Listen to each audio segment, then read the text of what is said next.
Good morning dear students. हम यहाँ पर आज नया चैप्टर स्टार्ट करने वाले हैं। इससे पहले हमने लाइट चैप्टर पढ़ लिया था।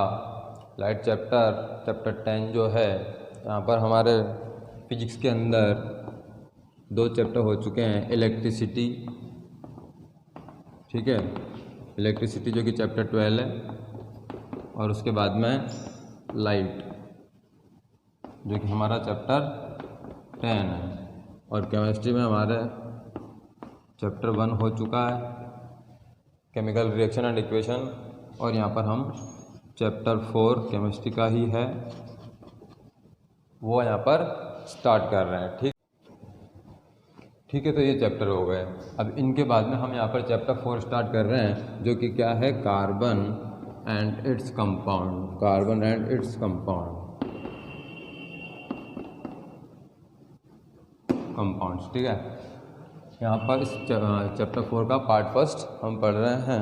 एक सेकेंड, हाँ देखो, सबसे पहले तो ये देख लेते हैं कि कार्बन की पोजीशन कहाँ पर होती है पीरियोडिक टेबल में, क्योंकि पोजीशन बहुत ही इम्पोर्टेंट होती है पीरियोडिक टेबल में। क्योंकि पोजीशन जो है, जो एलिमेंट्स हैं वो उनकी फिजिकल और केमिकल प्रॉपर्टीज़ के अकॉर्डिंग उनका अरेंजमेंट होता है पीरियोडिक टेबल में। तो इस तरीके से हमारी पीरियोडिक टेबल होती है।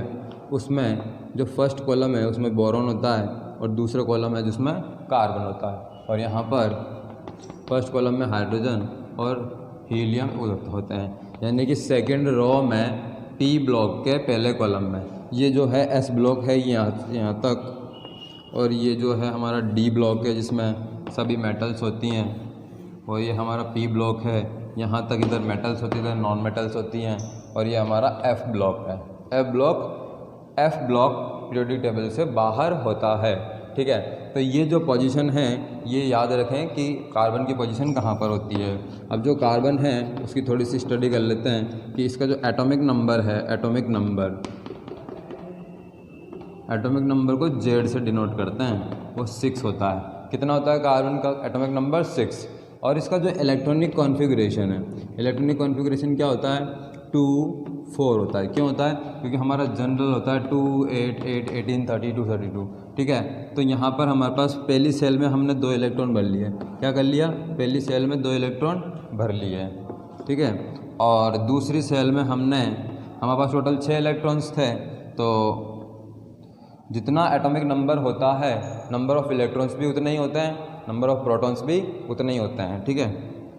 तो 6 इलेक्ट्रॉन्स टोटल थे। पहली सेल में 2 इलेक्ट्रॉन ही बढ़ते हैं मैक्सिमम, तो हमने भर दिए। कितने इलेक्ट्रॉन बचते हैं? 4। तो हमने दूसरी सेल में कितने इलेक्ट्रॉन भर दिए? 4। मैक्सिमम तो हम 8 भर सकते हैं, लेकिन हमारे ये हो गए। तो ये जो आउटर सेल होती है, इसको आउटर मोस्ट सेल या वैलेंस सेल बोलते हैं। क्या बोलते हैं? आउटर मोस्ट सेल या वैलेंस सेल, ठीक है।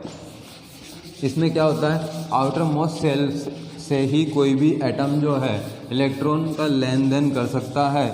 मतलब ओनली जब भी कार्बन इलेक्ट्रॉन देगा या लेगा, तो सिर्फ कोई भी एलिमेंट, सिर्फ कार्बन की बात नहीं है कि वो सिर्फ वैलेंस सेल से ही इलेक्ट्रॉन का लेन देन करते हैं। उसके अंदर वाली सेल से वो इलेक्ट्रॉन ना तो दे सकते हैं ना ले सकते हैं, ठीक है। उसके लिए बहुत ज़्यादा एनर्जी रिलीज़ होती है या देनी पड़ती है। हाँ, तो कार्बन हो गया। अब उसके कंपाउंड्स पढ़ने के लिए, यानी कि कार्बन दूसरे कार्बन से या कार्बन किसी दूसरे एलिमेंट से जब भी जुड़ेगा, तो क्या होगा कि उनके बीच एक बॉन्ड बनेगा। तो हमें यहाँ पर एक बॉन्ड की स्टडी करनी है, दैट इज़ कोवेलेंट बॉन्ड। हम यहाँ पर जो फर्स्ट टॉपिक हमारा पढ़ेंगे वो यही पढ़ेंगे, कोवेलेंट बॉन्डिंग।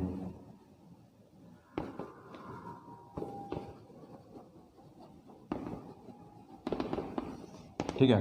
कोवेलेंट बॉन्डिंग क्या होती है? जब भी कोई 2 एलिमेंट्स, यानी कि 2 एलिमेंट्स सेम टाइप के हो या डिफरेंट टाइप के हों, 2 सेम टाइप के या डिफरेंट टाइप के एलिमेंट्स के बीच में अगर इलेक्ट्रॉन की शेयरिंग से कोई बॉन्ड बनता है, तो उसको बोलते हैं कोवेलेंट बॉन्ड। अगर किसी के बीच में, अगर किसी 2 एलिमेंट के बीच में एक इलेक्ट्रॉन की शेयरिंग होती है तो सिंगल बॉन्ड बनता है। अगर 2 एलिमेंट्स के बीच में 2 इलेक्ट्रॉन की शेयरिंग होती है तो उनके बीच में डबल बॉन्ड लगता है। और उनके बीच में अगर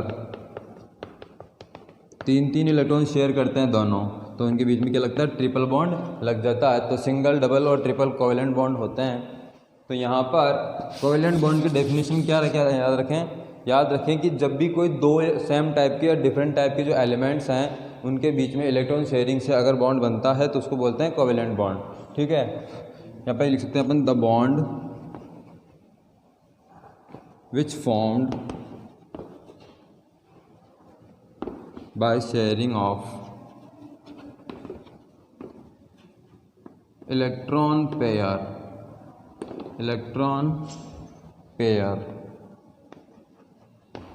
इलेक्ट्रॉन पेयर की शेयरिंग से जो बॉन्ड बनता है बिटवीन एटम्स, उन एटम्स के बीच में, बिटवीन एटम्स ऑफ सेम और डिफरेंट टाइप।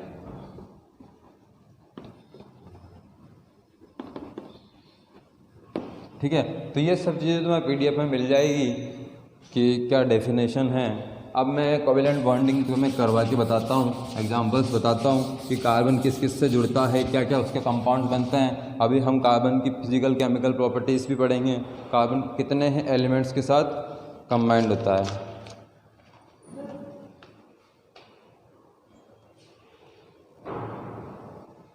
हाँ, तो यहाँ पर हम देखने वाले हैं कि कोवेलेंट बॉन्ड कैसे बनता है, दो एलिमेंट्स के बीच में बनता है, इलेक्ट्रॉन की शेयरिंग से बनता है।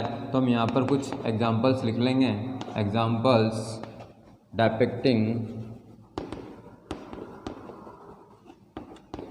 Covalent bond. कोवेलेंट बॉन्ड से रिलेटेड कुछ एग्जांपल्स। तो हम यहाँ पर पहला देखेंगे फॉर्मेशन ऑफ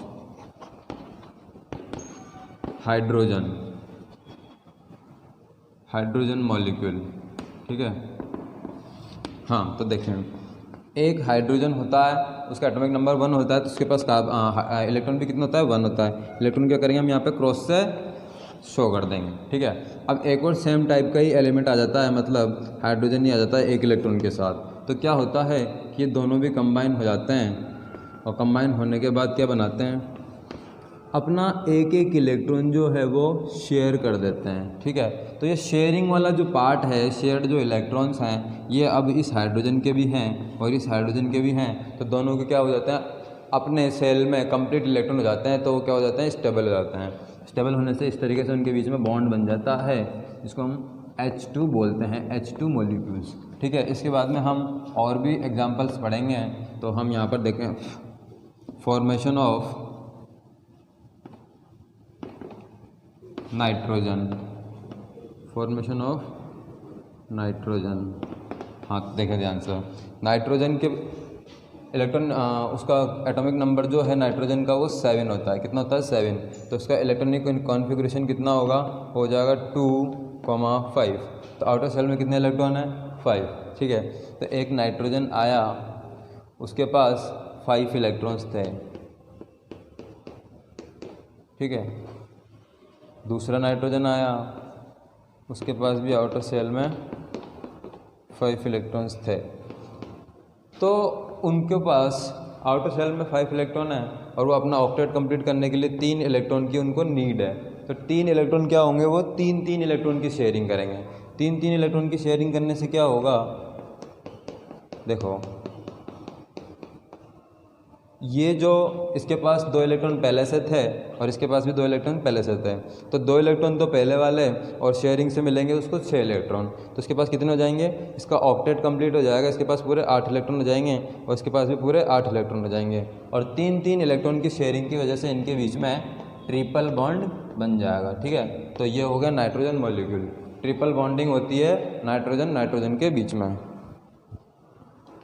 देखें यहाँ पे सेम टाइप के एलिमेंट्स के अलावा कुछ डिफरेंट टाइप के एलिमेंट्स भी हो सकते हैं। देखें मैं यहाँ पर लिखा देता हूँ formation of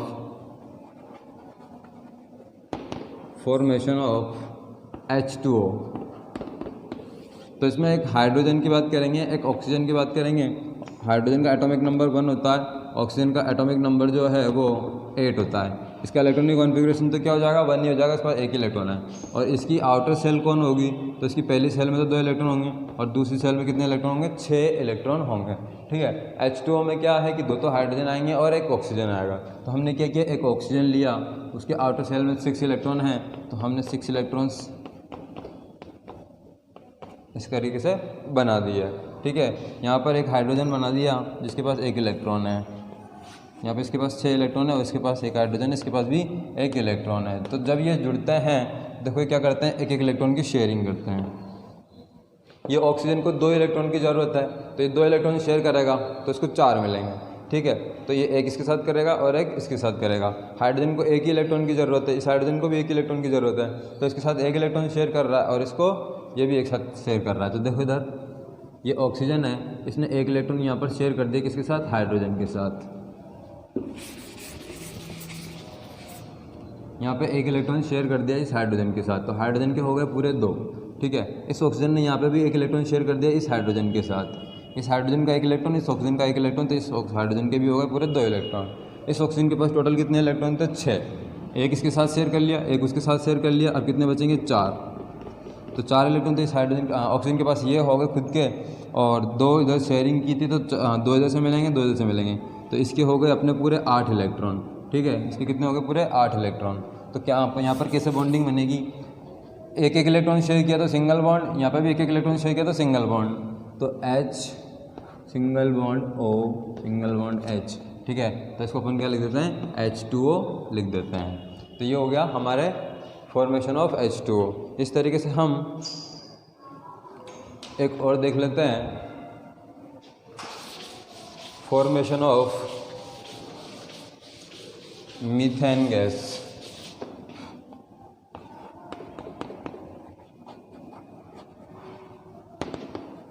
formation of CH4।